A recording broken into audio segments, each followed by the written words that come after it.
This is it, man. The motivation. This is the speech for everybody that's listening to your show right now. All right, take it to the grave for me. You ready for this? Bring it.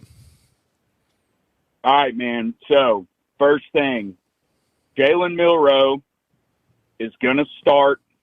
He's going to go the whole season, and I'm telling you, people are going to be, for fans, pleasantly surprised at how well he does. I think he has grown a lot, both mentally and technically speaking, as a quarterback from last year. And a lot of people ride the whole, oh, Texas A&M, oh, Arkansas. Dude, that's like getting dropped into a combat zone and you've never even picked up a gun before. So to judge him on how he did in one game when Bryce Young goes out, I get the fear and I get the panic, but he's a completely different human being this year than he was last year.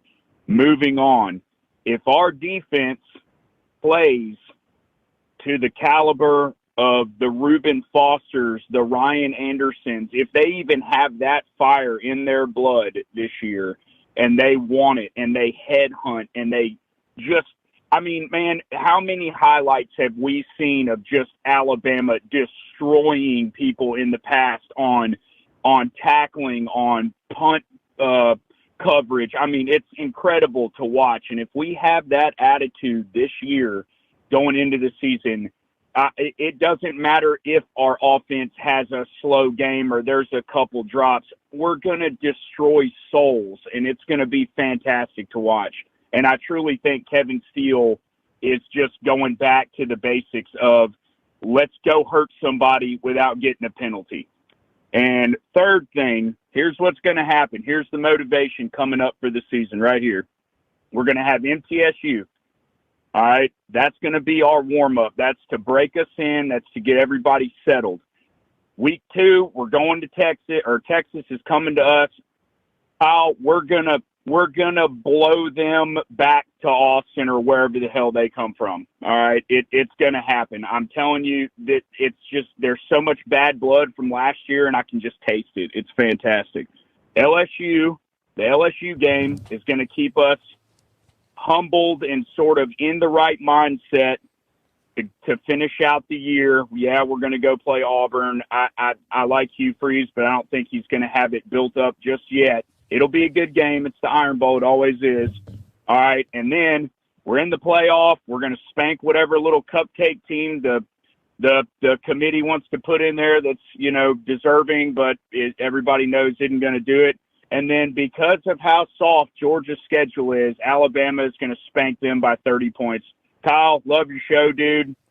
Keep it up. I literally try and listen to you every day, even if I have to catch it like you were talking about earlier, you know, where it's later or whatnot. But I was on my lunch break, and I immediately went to YouTube. And I was like, he's on. I'm calling. So take care, man. I wish you the best. Yeah, I appreciate it, man. Thanks very much for calling up from Lexington. That was Jack with a very good call. I appreciate it. So, I mean, look, there's Alabama fans all over. We had our first call who was up in New York, and then second call is down from Lexington, Kentucky. Call line is open 205-850-1994.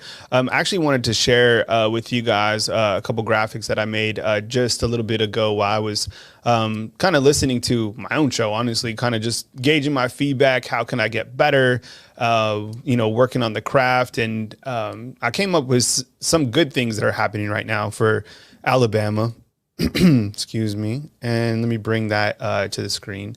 And then there's a couple other things that I'd like to talk about as well. And then I'll talk about Coach Saban's Bakery, as I would like to call it.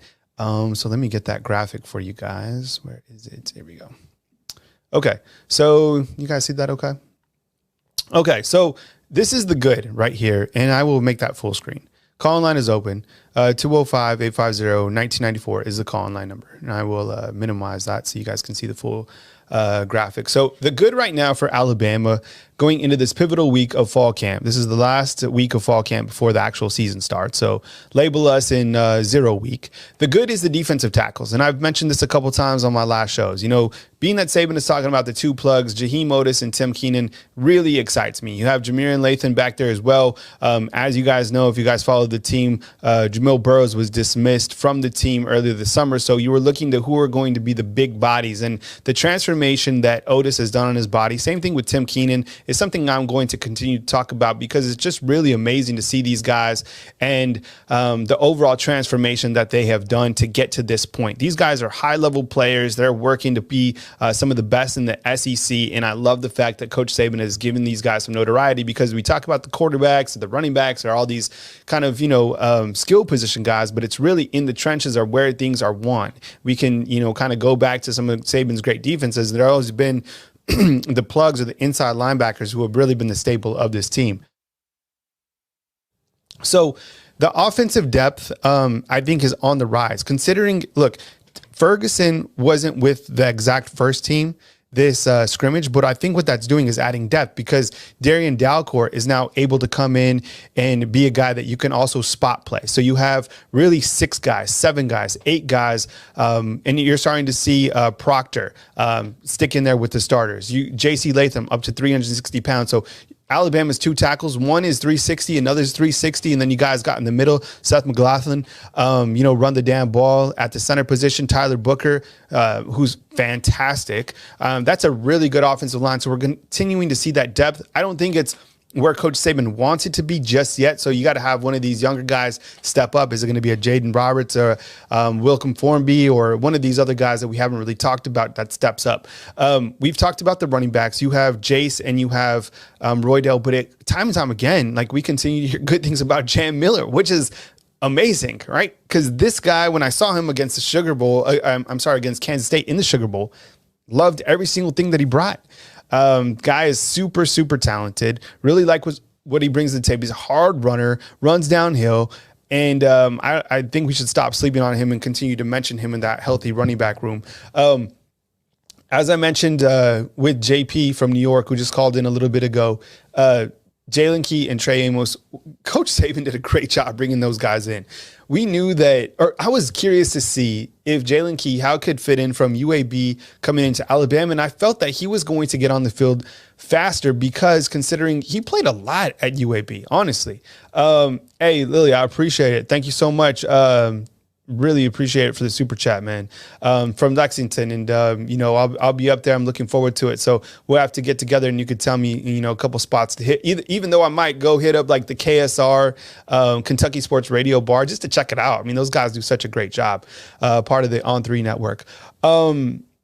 But as I was saying, Jalen Key and Trey Amos, I think they added so much like really good depth to that secondary, which is so critical. You look at the world of college football and how it's changed, how it's evolved. And, that is, really important. Just got an interview request for the Texas show. So I should be able to do that today. It's at 2:20. So I might have to move some things around, but I should be able to do that